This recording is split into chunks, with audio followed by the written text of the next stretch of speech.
రాజుని సేవింప పూజా బలివేళ రాజును సేవింప తోడు నీడగా నిలిచి కాచిన స్వామి సేవ మధురం తన్వయత్వమే భక్తి భావమని పరవశించే నిరతం తోడు నీడగా నిలిచి కాచిన స్వామి సేవ మధురం తన్వయత్వమే భక్తి భావమని పరవశించే నిరతం సేవలోని ఫలము పూజకు పరమార్థం సేవలోని ఫలము పూజకు పరమార్థం రండి రండి రండి రండి ప్రణుతించరండి వడిగా రండి రండి రండి రండి ప్రణుతించరండి వడిగా పూజా బలివేళ రాజును సేవింప పూజా బలివేళ రాజును సేవింప. క్రీస్తునాథుని యందు ప్రియమైన సహోదరి సహోదరులారా, ఈరోజు దివ్య బలి పూజను సమర్పించమని కోరుతున్నటువంటి వారు కోనల జోగులు ఆత్మకు శాంతిని దయచేయమని, వారి కుటుంబంలో ఉన్న వారందరినీ కూడా దేవుడు ఆశీర్వదించి దీవించి ప్రభు యొక్క అనుగ్రహాలు నిండైన ఆశీర్వాదాలు వీరిపైన దయచేయాలని ప్రార్థించుకుంటూ, అదేవిధంగా దేవునికి కృతజ్ఞతా వందనాలు తెలుపుకుంటున్నటువంటి షష్ఠి విజయరాజు, షష్ఠి బేబీ సరోజిని, షష్ఠి నరేష్ కుమార్, షష్ఠి అనూష, షష్ఠి మహిమ, షష్ఠి కిరణ్మయి, షష్ఠి సతీష్ కుమార్, షష్ఠి లక్ష్మి, కుంటం జయరాజు, కుంటం సుధారాణి కుటుంబాలకు మీ నామం పూజింపబడునుగాక, మీ రాజ్యం వచ్చునుగాక, మీ చిత్తము పరలోకమందు నెరవేరునట్లు భూలోకమందు నెరవేరునుగాక. నానాటికి కావలసిన మా అన్నము మాకు నేటికి ఇవ్వండి, మా యొద్ద అప్పడిన వారిని మేము మన్నించినట్లు మా అప్పులను మన్నించండి, మమ్ము శోధన యందు ప్రవేశింపనివ్వక కీడు నుండి మమ్ము రక్షించండి. ఆమేన్. దేవర ప్రసాదం చేత నిండిన మరియమ్మ వందనము. ఏలిన వారు మీతో ఉన్నారు, స్త్రీలలో ఆశీర్వదింపబడిన వారు మీరే, మీ గర్భఫలం యేసు ఆశీర్వదింపబడిన వారగునే. పరిశుద్ధ మరియమ్మ సర్వేశ్వరుని యొక్క మాత, పాపాత్ములమైనడి మా కొరకు ఎప్పుడనో మా మరణ సమయమందు ప్రార్థించండి. ఆమేన్. పితా పుత్ర పవిత్రాత్మకు మహిమ కలుగును గాక. ఆదిలో కలిగినట్టు ఇప్పుడు ఎల్లప్పుడు సదాకాలం మీకే స్తుతి స్తోత్రం కలుగును గాక. యేసు బప్తిస్మము పొందిన వెంటనే ఆకాశము తెరవబడగా దేవుని ఆత్మ పావుర రూపమున అతని పైకి దిగివచ్చెను. అప్పుడు ఇతడు నా ప్రియమైన కుమారుడు, ఇతనిని గురించి నేను ఆనందించుచున్నానని పితస్వరము ప్రతిధ్వనించెను. పితా పుత్ర పవిత్రాత్మ నామమునా ఆమేన్. మన ప్రభువైన యేసుక్రీస్తు కృప, సర్వేశ్వరుని ప్రేమ, పవిత్రాత్మ సహవాసము మీ అందరితో ఉందురుగాక. మీ ఆత్మతో నుందురుగాక. క్రీస్తునాథుని యందు ప్రియమైన సహోదరి సహోదరులారా, ఈ యొక్క పవిత్రమైనటువంటి ఆదివారం రోజున శ్రీ సభ మనలందరినీ కూడా ప్రభు యొక్క బప్తిస్మ ఉత్సవాన్ని జరుపుకోవాలని మనందరినీ కూడా ఆహ్వానిస్తుంది. క్రీస్తు ప్రభు యొక్క బప్తిస్మం పొందినటువంటి యొక్క స్మరణను మనమందరము కూడా మన యొక్క బప్తిస్మాన్ని ఒకసారి స్మరణ చేసుకొని మన జీవితాలను నూతనీకరించుకొని దేవుని యొక్క మార్గంలో నడవటానికి మనందరికీ కావలసినటువంటి అనుగ్రహాలు దయచేయాలని ప్రార్థన చేసుకుందాం. మరి అదేవిధంగా క్రీస్తు ప్రభు అంధకారంలో ఉన్నటువంటి మనందరినీ కూడా ఆయన యొక్క వెలుగు ద్వారా మనలను వెలుగులో నడిపించినటువంటి ఆ క్రీస్తు ప్రభుని వెలుగును చూసి మనమందరము కూడా ఆయన ఏర్పాటు చేసినటువంటి పరలోక రాజ్యాన్ని మనం కూడా పొందుకునే భాగ్యాన్ని మనకు దయచేయాలని ప్రార్థన చేసుకుంటూ ఈ దివ్య బలి పూజలో ఆ దేవుని ప్రత్యేకంగా ప్రార్థన చేసుకుంటూ మరి మనకు యోగ్యతను దయచేయాలని మన పాపను మన్నింపు కోసము దేవుని దగ్గర ప్రాధేయపడుతూ సర్వశక్తిగల సర్వేశ్వరుని చెంతను సహోదరి సహోదరులారా మీ చెంతను నా పాపములు ఒప్పుకొనుచున్నాను. ఏలైనా తలంపు చేతను, వాక్కు చేతను, క్రియల చేతను, అశ్రద్ధ చేతను బహు పాపము చేసి తిని, ఇది నా తప్పు, ఇది నా తప్పు, ఇది నా గొప్ప తప్పు. అందుచేత ఇప్పుడును కన్యకయుండెడి పరిశుద్ధ మరియమ్మయు సకల దూతలను పునీతులను సహోదరి సహోదరులారా మీరును నా కొరకు మన కర్త అయిన సర్వేశ్వరుని ప్రార్థింపవలనని బ్రతిమలాడుకొనుచున్నాము. సర్వశక్తిగల సర్వేశ్వరుడు మనకు దయచూపి మన పాపములను మన్నించి మనలకు నిత్య జీవమును చేర్చుదురుగాక. ఆమేన్. ప్రభువా దయచూపుము.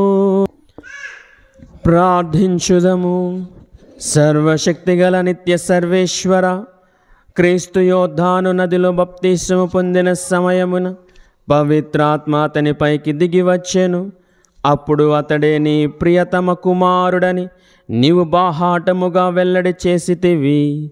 జలము పవిత్రాత్మ ద్వారా నీ దత్తపుత్రులుగా నూతన జన్మము నొందిన మేము నీ దివ్య చిత్తమునకు ఉపయుక్తముగా నిత్య జీవమును భాగ్యమును అనుగ్రహింపుము.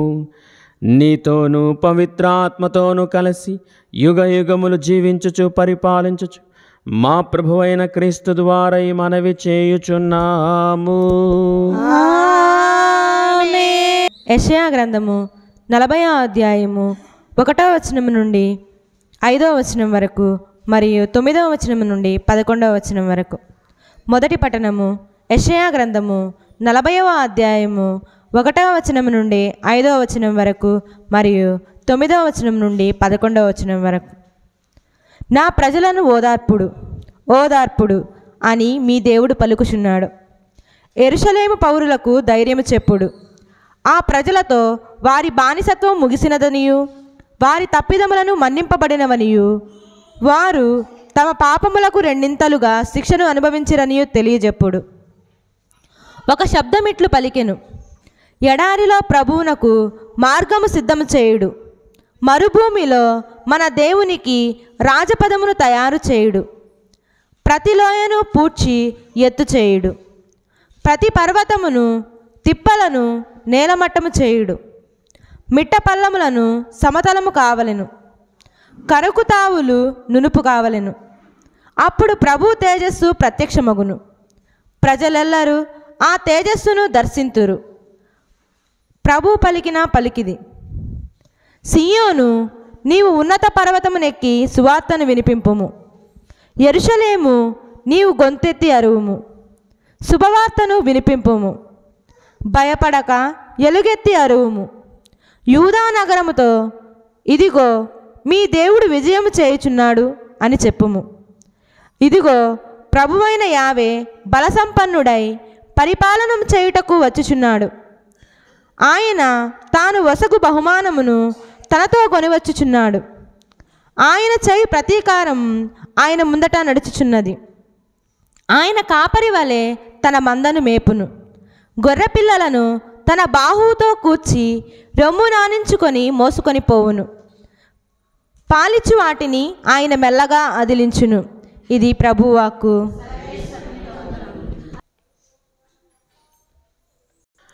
ప్రభు మీతో ఉందురుగాక.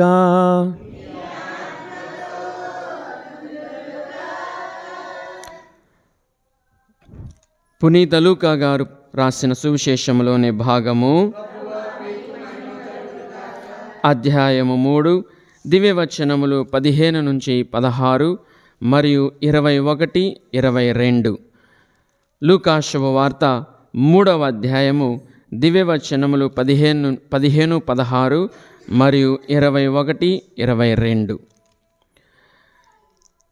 ఇది చూచిన ప్రజలు ఈ యోహానే క్రీస్తేమో అని తమలో తాము ఆలోచించుకొనుచుండగా యోహాను వారితో ఇట్లనెను, నేను నీటితో మీకు బప్తీసం ఇచ్చుచున్నాను, కానీ నాకంటే అధికుడు ఒకడు రానున్నాడు, నేను ఆయన పాదరక్షల వారును విప్పుటకైనను యోగ్యుడను కాను. ఆయన మీకు పవిత్రాత్మతోనూ అగ్నితోనూ జ్ఞానస్నానము చేయించును. 21వ వచనం. జనులందరూ బప్తీసము పొందిన పిదప యేసు కూడా బప్తీసము పొంది ప్రార్థన చేయుచుండగా ఆకాశము తెరవబడి పవిత్రాత్మ శరీర రూపమున పావురము వలె ఆయనపై దిగివచ్చెను. ఆ సమయమున నీవు నా ప్రియమైన కుమారుడవు, నిన్ను గూర్చి నేను ఆనందించుచున్నాను అని దివ్యవాణి వినవచ్చెను. ఇది క్రీస్తు సువిశేషము. యేసువా వందనం, యేసువా స్తోత్రం. తండ్రి వందనం, తండ్రి స్తోత్రం. ఆత్మదేవా వందనం, ఆత్మదేవా స్తోత్రం. త్రియేక దేవా వందనం, త్రియేక దేవా స్తోత్రం. హల్లెలూయా, హల్లెలూయా, హల్లెలూయా. ప్రియ సహోదరి సహోదరులారా, మనం పోయిన ఆదివారము ముగ్గురు రాజుల పండుగ జరుపుకున్నాం. ముగ్గురు రాజుల పండుగ. ముగ్గురు రాజులు ఏ విధంగా అయితే దేవుణ్ణి వెతుక్కుంటూ వెళ్ళి దేవుణ్ణి కనుక్కున్నారు. క్రిస్మస్ నాడు ఏం జరుగుతుందంటే, క్రిస్మస్ నాడు దేవుడు మనందరిని వెతుక్కుంటూ వచ్చినటువంటి ఆ యొక్క సందర్భం క్రిస్మస్. ముగ్గురు రాజుల పండుగ రోజు మనము దేవుని కోసం వెతుక్కుంటూ వెళ్ళాలనేసి శ్రీసభ మనల్ని ఈ విధంగా మనల్ని విశ్వాసంలో నడిపిస్తుంది. ఆ తరువాత వచ్చేటువంటి ఆదివారము, ఈ ఆదివారాన్ని క్రీస్తు ప్రభు యొక్క బప్తిస్మపు ఆదివారముగా మనమందరము కూడా జ్ఞాపకం చేసుకోవాలనేసి మనలను ఆహ్వానిస్తుంది. ప్రియ సహోదరి సహోదరులారా, క్రీస్తు ప్రభు యొక్క బప్తిస్మము మనందరం కూడా పొందినటువంటి బప్తిస్మపు జ్ఞాపకాలను ఒకసారి జ్ఞాపకం చేసుకోవాలని శ్రీసభ మనలందరినీ ఈరోజు ఆహ్వానిస్తుంది. అయితే మునుముందుగా బప్తిస్మము అనగా ఇది గ్రీక్ పదం నుంచి వచ్చినటువంటిది. గ్రీకు పదం నుంచి అంటే బప్తిస్మో అని గ్రీక్ పదం నుంచి వచ్చిన, అంటే మన తెలుగులోకి అన్వయించుకుంటే ముంచి లేపటం లేకపోతే కడిగి వేయటం. ఏంటయ్యా ముంచి లేవటం అంటే, దేవుని యొక్క జ్ఞానములో మనలందరినీ కూడా ముంచి పైకి లేపటం, దేవుని యొక్క వెలుగులో మనల్ని ముంచడం, దేవుని యొక్క మార్గంలో మనల్ని నడిపించడం, దేవుని యొక్క వాక్యంలో మనమందరము కూడా ముంచి లెగవాలనేసి ఈ యొక్క బప్తిస్మం యొక్క ముఖ్య ఉద్దేశం. అయితే ప్రియ సహోదరి సహోదరులారా, ఈ బప్తిస్మం పొందినప్పుడు మనలో రెండు అంశాలు కనిపిస్తున్నవి.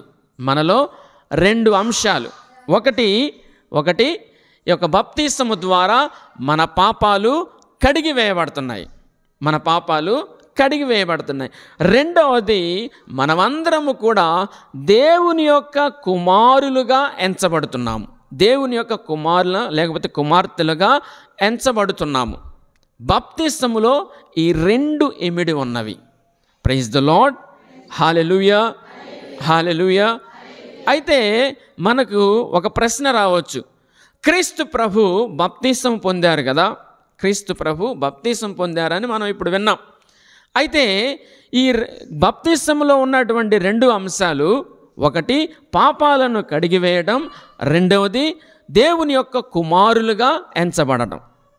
మరి క్రీస్తు ప్రభు బప్తిస్మం పొందారంటే క్రీస్తు ప్రభుకి పాపం అనేది ఉంది అని అర్థం కదా. పాపం అనేది ఉంది క్రీస్తు ప్రభులో, అందుకనే బప్తిస్మం పొందారు కదా. మరి యేసు ప్రభు కూడా బప్తిస్మం పొందారు అని మనం చూసాం కదా. యేసు ప్రభుకి బప్తిస్మం అవసరమా? అవసరం. బప్తిస్మం యేసు ప్రభుకి. జ్ఞానస్నానం అవసరమా? అవసరం లేదు కదా. మరి ఎందుకు యేసు ప్రభు బప్తిస్మం పొందారు? మనం ప్రశ్నించవలసినటువంటి సమయం ఇది. ఎందుకు యేసు ప్రభు బప్తిస్మం పొందారు? లోక పాపాల కోసం ఆయన బాప్తిసం పొందారా? ఆయన అనుసరించమని. వెరీ గుడ్, అది కూడా కావచ్చు. ప్రియ సహోదరి సహోదరులరా, మత్తయి శుభవార్తలు మనం చదువుకుంటాం 3:17లో. మత్తయి శుభవార్త 3:17లో మనం చదువుకుంటాం. ఎందుకు బాప్తిసం క్రీస్తు ప్రభు పొందాలంటే అని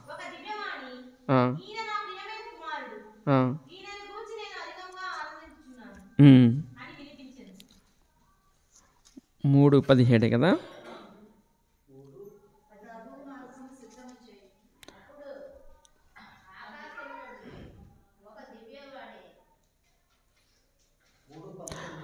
పదిహేను చదువమ్మా. 3:15.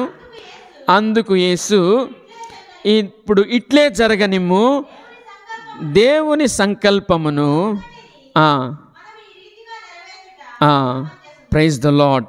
చూడండి ప్రియ సహోదరి సహోదరులారా, బాప్తిసపు యోహాను యేసు ప్రభుని అడుగుతున్నాడు, ప్రభువా మీకు బాప్తిసం ఇచ్చడానికి నేను అర్హుడనా? మీరు బాప్తిసం తీసుకోవడం ఇది సమంజసమేనా, ఇది మంచిదేనా అనేసి అడుగుతున్నప్పుడు క్రీస్తు ప్రభు సమాధానం ఇస్తున్నారు.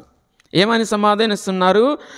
ఇది ఇట్లే జరగనివ్వు, ఇది అట్లే జరగనివ్వు. ఎందుకు? ఇది దేవుని యొక్క ప్రణాళిక, దేవుని యొక్క ప్రణాళిక.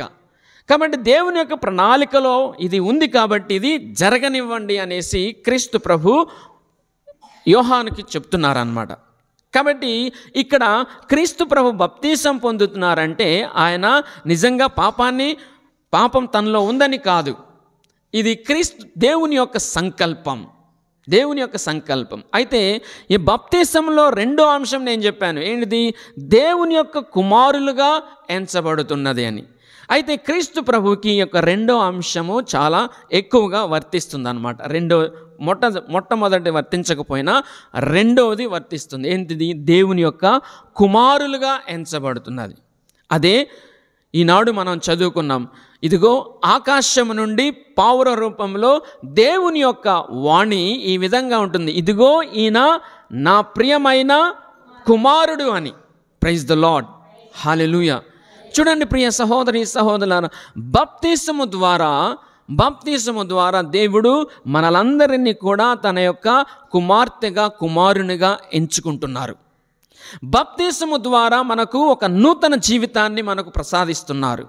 బాప్తిసము ద్వారా ఇదిగో మనం ఉన్నటువంటి పరిస్థితి నుంచి దేవుడు ఇదిగో ఆయన ఉన్నత స్థితికి మనలను పైకి లేపుతున్నారని ఈ యొక్క వాక్యాల ద్వారా మనకు సెలవిస్తున్నారు.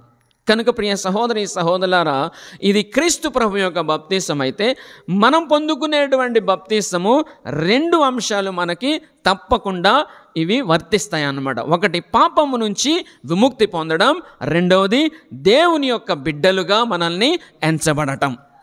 ప్రైజ్ ద లార్డ్, హల్లెలూయా. అందుకనే మనం అందరము కూడా దేవునిలో ఎదగాలంటే ఇదిగో ఈ యొక్క క్రీస్తు ప్రభులో మనము నిజంగా మనం ముంచి లేవబడాలంటే, దేవుని యొక్క జ్ఞానములో మనం ముంచి లేవబడాలంటే, దేవుని యొక్క మార్గంలో మనం నడిపించబడాలంటే తప్పనిసరిగా మనము బాప్తిసము పొందాలనేసి శ్రీసభ మనలకు నొక్కి వక్కాణిస్తున్నది.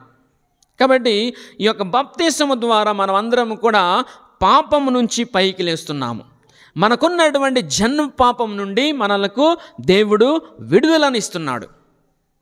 ఆ విడుదలని చేసి మనలందరినీ కూడా పవిత్రులుగా చేస్తున్నారు. దేవుని యొక్క కుమారులుగా మనలందరినీ కూడా ఎంచుకుంటున్నారు. ప్రియ సహోదరి సహోదరులారా, ఈ యొక్క బాప్తిసము ద్వారా పరలోకములో ఆయన మనకు ఏర్పాటు చేసినటువంటి ఆ యొక్క రాజ్యానికి మనకు యోగ్యతను దేవుడు ప్రసాదిస్తున్నాడు. ప్రైజ్ ద లార్డ్, హల్లెలూయా, హల్లెలూయా. కనుక ప్రియ సహోదరి సహోదరులారా, నేను చెప్పినట్లుగా క్రీస్తు ప్రభు ఏ విధంగా అయితే బాప్తిసము ద్వారా తన దేవుని యొక్క కుమారుడిగా ఎంచబడుతున్నాడు, మనందరినీ కూడా ఆ యొక్క రాజ్యానికి, ఆ కుమారత్వానికి, ఆ యొక్క కుమారతత్వానికి మనలందరినీ కూడా దేవుడు ఆహ్వానిస్తున్నాడు. ఉదాహరణకి మనం చూసుకుందాం. ఉదాహరణకి యోహాను శుభవార్త 8వ అధ్యాయము 11వ వచనం. యోహాను శుభవార్త 8వ అధ్యాయం 11వ వచనం.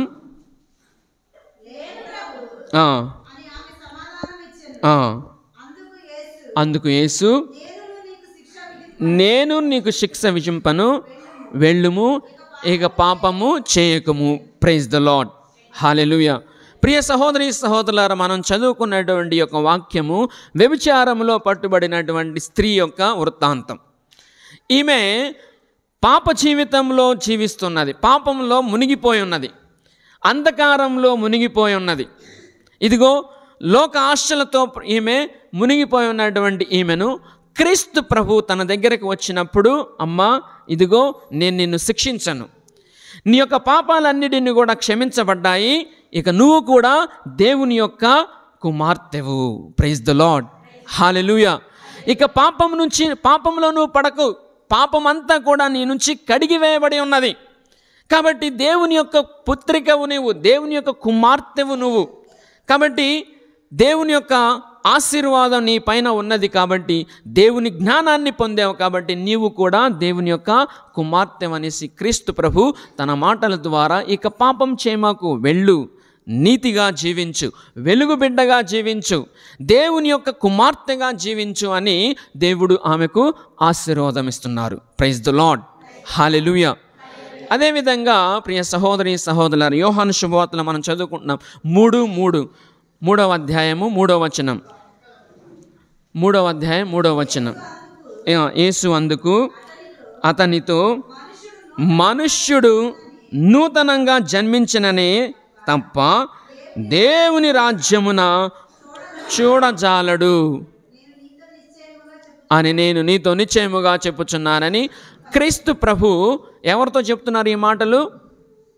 ఎవరితో చెప్తున్నారు ఈ మాటలు? నికోదేముతో చెప్తున్నారు.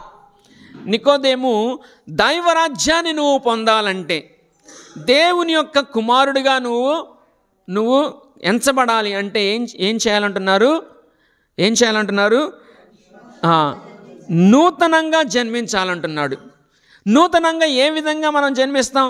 ఆయన నికోదేము అంటున్నాడు, ఇప్పుడు నేను చచ్చి మళ్ళీ బ్రతకాలంటే కుదరదురా బాబు అంటున్నాడు.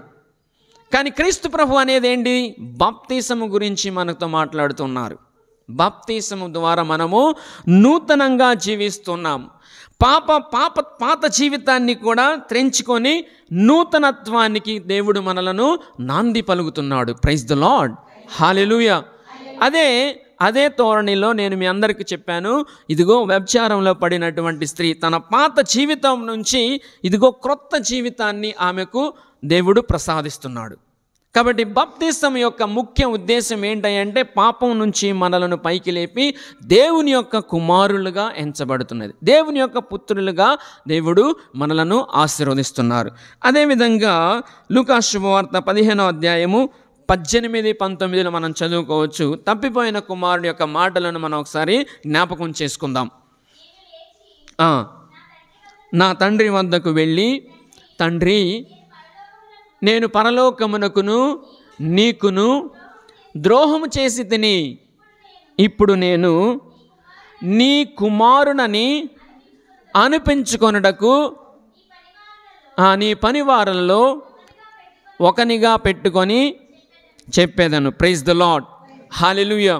ప్రియ సహోదరి సహోదరులారా, తప్పిపోయినటువంటి యొక్క కుమారుని యొక్క అంశాన్ని మనం ఒకసారి చూసుకున్నట్లయితే, ఆయన ఆస్తి మొత్తాన్ని తీసుకొని వెళ్ళిపోయాడు. ఆస్తి మొత్తాన్ని భాగం చేసుకొని వెళ్ళిపోయాడంటే తనకు ఇంకా ఆ ఆస్తిలో ఏమైనా భాగం ఉంటుందా? ఏమన్నా? ఏముండదు. ఒకసారి తన ఆస్తిని తీసుకొని వెళ్ళిపోయాడంటే ఇంకా ఆస్తి లేదు. అదే కాకుండా ఆ కుటుంబంలో ఆ బంధానికి కూడా తనకు అర్హత లేదు. కాబట్టి ఈయన ఎప్పుడైతే తన యొక్క ఆస్తినంతా కూడా నాశనం చేసుకొని మళ్ళీ నేను నా తండ్రి వద్దకు వెళ్ళాలి అనేసి ఆలోచన వచ్చినప్పుడు ఏమనుకుంటున్నాడు? ఇక నేను కుమారుడిగా అక్కడికి వెళ్ళడానికి నాకు అర్హత లేదు, యోగ్యత లేదు. కాబట్టి మరి ఏ విధంగా నేను అక్కడికి వెళ్ళడానికి నాకు యోగ్యత ఉంటుంది? ఒక సేవకుడిగా నేను వెళ్తాను అని తనలో తను అనుకున్నాడు. Praise the Lord. హల్లెలూయా. కానీ ప్రియ సహోదరి సహోదరులారా, తన తండ్రి మాత్రము ఎప్పుడైతే ఈ కుమారుణ్ణి దూరంగా నుంచి చూశాడో, వెళ్ళి ఏం చేశాడు? మేలిని వస్త్రం తన పైన పెట్టి, వేలికి ఉంగరాన్ని తొడిగి, పాదాలకు చెప్పులనిచ్చి కొవ్వెనతో కోడిదూడను కొయ్యండి అని కౌగిలించుకొని తనని ఇంటికి తీసుకెళ్ళాడు. అంటే అర్థం ఏంటి? ప్రియ సహోదరి సహోదరులారా, ఉంగరాన్ని ఇస్తున్నాడు, వస్త్రాలను ఇస్తున్నాడు, ఇంటిలో సంబరాన్ని చేపిస్తున్నాడు, మరి తనను కౌగిలించుకొని ఇంటికి తీసుకువెళ్తున్నాడు. అంటే అర్థం ఏంటి? కుమారునిగా తీసుకెళ్తున్నాడా లేకపోతే సేవకుడిగా తీసుకెళ్తున్నాడా? ఏ విధంగా? తన కుమారుడిగా తీసుకెళ్తున్నాడు. ప్రైజ్ ద లార్డ్, హల్లెలూయా. చూడండి, బప్తిస్మలో ఉన్నటువంటి జ్ఞానం ఇది, మనం తెలుసుకోవాల్సినటువంటి జ్ఞానం ఇది. మనం అందరం కూడా అనుకుంటున్నాము, ఇదిగో నేను పాపం చేశాను కాబట్టి ఇక నాకు అర్హత లేదు, యోగ్యత లేదు అనేసి అనుకుంటున్నాము. కానీ ఈ యొక్క బప్తిస్మము ద్వారా, ఈ జ్ఞానస్థానం ద్వారా, మారు మనస్సు ద్వారా దేవుడు మనం కోల్పోయినటువంటి ఆ యొక్క కుమారత్వాన్ని, కోల్పోయినటువంటి మన స్థానాన్ని దేవుడు మనకి మళ్ళా తిరిగి ఇస్తున్నాడు. ఇదే నూతన జ్ఞానం, ఇదే తన యొక్క కుమారుడిగా ఎంచబడడం అంటే. ఇదే మనం పాపము నుంచి మనము పైకి లేసి నూతన జీవితాన్ని పొందుతున్నామంటే దీనిలో ఉన్నటువంటి సారాంశం. ప్రైజ్ ద లార్డ్, హల్లెలూయా, హల్లెలూయా. అదేవిధంగా లూకా శుభవార్త 19వ అధ్యాయం 9వ వచనం మనం ఒకసారి చూసుకుంటే, జక్కయ్య చెప్పమ్మా చదువు. అందుకు యేసు, నేడు ఈ ఇంటికి రక్షణ వచ్చినది, ఏలయనా ఇతడు అబ్రహాము కుమారుడే. ప్రైజ్ ద లార్డ్, హల్లెలూయా. చూడండి ఎంత చక్కగా యేసు ప్రభు జక్కయ్య యొక్క వృత్తాంతంలో మనకు తెలియపరుస్తున్నాడు. జక్కయ్య పాపములో ఉన్నటువంటి ఇదిగో సుంకరి, పన్నులు తీసుకునేటువంటి సుంకరి, పాపములో మునిగిపోయాడు. అయితే తను చేసినటువంటిది ప్రయత్నం ఏంటంటే ఆయన చూడాలనేటువంటి ప్రయత్నం పట్టుదలతో చేసి యేసు ప్రభుని చూడటానికి మేడి చెట్టు ఎక్కి యేసు ప్రభు కోసం ఎదురు చూసినప్పుడు యేసు ప్రభు అది గమనించి, జక్కయ్య నువ్వు కిందకి వచ్చేయి, నేను ఇంటికి రావాలనుకుంటున్నప్పుడు మారు మనస్సు పొందాడు. మారు మనస్సు పొంది తను చేసినటువంటి తప్పులను సరిదిద్దుకోవడానికి ముందుకొచ్చాడు. అప్పుడు యేసు ప్రభు అంటున్నాడు, ఇదిగో ఇతడు కూడా అబ్రహాము కుమారుడే. ఎందుకు? నూతన జీవితానికి ఇతను కూడా మారు మనసు పొందుతున్నాడు, నూతన వెలుగుని ఇతను పొందుతున్నాడు. ఇదిగో మారు మనస్సు పొంది దేవుని యొక్క మార్గంలో నడవడానికి ఆయన నాంది పలుకుతున్నాడు అనేసి ఈ యొక్క విషయాన్ని గమనించి, నేడు నీ ఇంటికి రక్షణ వచ్చినదనేసి క్రీస్తు ప్రభు జక్కయ్యకు ఆశీర్వాదాన్ని ఇస్తున్నారు. కనుక ప్రియ సహోదరి సహోదరులారా, ఈనాడు మనం అందరము కూడా ఒకసారి మనం తీసుకున్నటువంటి యొక్క జ్ఞానస్థానం యొక్క జ్ఞాపకాలను, విలువలను మనం ఒకసారి జ్ఞాపకం చేసుకోవాలి. మన అందరికి కూడా జ్ఞానస్థానం తీసుకునేటప్పుడు ఇదిగో పాపాన్ని త్యజిస్తున్నావా అనేసి అంటున్నారు. అప్పుడేమంటా మనం పక్కన వాళ్ళు ఉండి త్యజిస్తున్నారని చెప్పండి, త్యజిస్తున్నామని. అప్పుడు తెలిసో తెలియకో మనం జ్ఞానస్థానం తీసుకున్నాం. ఇప్పుడు మనం క్రీస్తు ప్రభువులో ఎదిగి ఉన్నాము. క్రీస్తు ప్రభువులో ఎదిగి ఉన్నప్పుడు ఇదిగో ప్రభువా, నీ యొక్క వెలుగును నేను చూడడానికి, నీ కుమారుడిగా కుమార్తెగా ప్రభువా నేను ఎంచబడడానికి, ఇదిగో నా పాపాలను నేను క్షమించుకొని పరిపూర్ణంగా నీ కుమారునిగా ఇదిగో ఈ యొక్క దివ్యబలి పూజలో ప్రతినిత్యము మీ యొక్క మార్గంలో నడిచేటువంటి భాగ్యాన్ని నాకు దయచేయని మనం ప్రతిరోజు కూడా ప్రార్థన చేసుకోవాలి, మరియు జ్ఞాపకం చేసుకోవాలి. ఈ యొక్క జ్ఞానస్థానం యొక్క విలువలను మనం జ్ఞాపకం చేసుకోవాలి. జ్ఞాపకం చేసుకోవడం ద్వారా ఇదిగో క్రీస్తు ప్రభు మనకు ఏర్పాటు చేసినటువంటి ఆ పరలోక భాగ్యాన్ని, పరలోక రాజ్యాన్ని దేవుడు మనకు తప్పకుండా ప్రసాదిస్తాడనేటువంటి నమ్మకంతో, విశ్వాసంతో దేవుని యొక్క మార్గంలో నడవడానికి ప్రయత్నం చేద్దాం. దేవుడు మనలందరినీ దీవించునుగాక. అందరం కూడా నుంచొని విశ్వాస ప్రమాణం చెప్పుకుందాం. పరలోకమును భూలోకమును సమయమందు, ఈ యొక్క ప్రార్థనా సమయమందు మరి దేవుని పవిత్ర పాదాలపైన మీ యొక్క విన్నపాలను, మీ యొక్క ప్రార్థనలను సమర్పించుకునేటువంటి యొక్క సమయంలో మనమందరం కూడా భక్తితో, విశ్వాసముతో ఇదిగో క్రీస్తు ప్రభు ఆయన చెప్పినట్లుగా మత్తయి శుభవార్త 7:7 అడగండి మీకు ఇవ్వబడును అని మరి మనమందరము కూడా విశ్వాసముతో ఆ దేవాదేవుని అడుగుదాం. క్రీస్తు ప్రభు ఏ విధంగా అయితే ఈనాడు తన యొక్క బప్తిస్మము ద్వారా దేవుని యొక్క చిత్తాన్ని నెరవేరుస్తున్నారు, మనమందరము కూడా మనం పొందినటువంటి జ్ఞానస్థానము ద్వారా దేవుని యొక్క బిడ్డలుగా, దేవుని యొక్క కుమారులుగా, దేవుని యొక్క పుత్రికలుగా ఎంచబడాలనేసి మనమందరము కూడా ప్రార్థన చేసుకుంటూ మరి మన యొక్క కాపరులందరినీ కూడా దేవుడు దీవించాలని ప్రత్యేకంగా ఫ్రాన్సిస్ పోపు గారిని, మరి మన యొక్క మేత్రాసునులు తెలగతోటి రాజారావు గారిని, మన యొక్క విచారణకర్తలు మాథ్యూ ఫాదర్ గారిని అందరినీ కూడా దేవుడు ఆశీర్వదించి దీవించాలని ప్రత్యేకంగా ప్రార్థన చేసుకుంటూ, ఓ ప్రభువా మా ప్రార్థన ఆలకించండి. దయగల తండ్రి, ఈ యొక్క కోరాడలో ఉన్నటువంటి క్రైస్తవ బిడ్డలందరినీ కూడా మీ పవిత్ర పాదాలపైన సమర్పిస్తున్నాము. ప్రభువా దీవించండి, ఆశీర్వదించండి, వీరి విశ్వాసాలను బలపరచమని ప్రార్థించుకుంటున్నాము.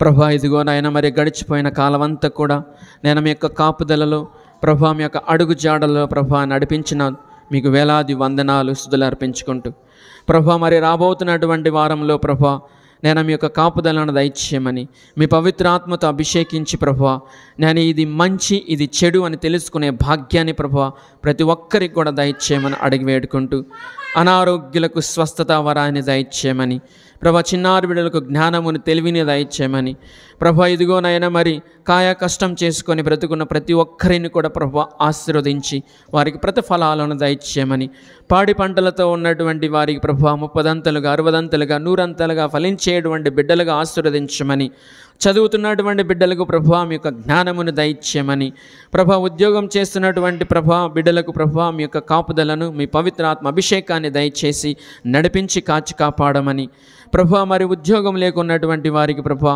నేను వారికి మంచి ఉద్యోగాలను దయచేసి వారి భవిష్యత్తులను ప్రభా బంగారు భవిష్యత్తులుగా ఆశీర్వదించమని దీవించమని ప్రార్థించుకుంటూ, నేను మరి దివ్య బలి పూజలో పాల్గొని ప్రభా ప్రార్థిస్తున్న ఈ ప్రజల మనవులను ఆలకించమని, ఓ ప్రభువా మా ప్రార్థన ఆలకించండి. ప్రభా ఈరోజు దివ్య బలి పూజలో ప్రభా మరి పూజలను సమర్పిస్తూ, క్రీస్తుతో క్రీస్తునందు సర్వశక్తి గల పితయైన సర్వేశ్వర పవిత్రాత్మతో ఏకమయ్యుండు మీకు యుగ యుగములు గౌరవ మహిమలు కలుగునుగాక. గౌరవ మహిమలు కలుగునుగాక.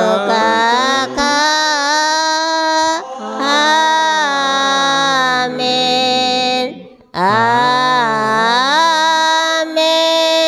మన రక్షకుడు ఇచ్చిన పరమోపదేశం అనుసరించి ప్రార్థింప సాహసింతుము. పరలోకమందున్న మా యొక్క తండ్రి, మీ నామం పూజింపబడుగాక, మీ రాజ్యం వచ్చునుగాక, మీ చిత్తము పరలోకమందు నెరవేరినట్లు భూలోకమందు నెరవేరునుగాక.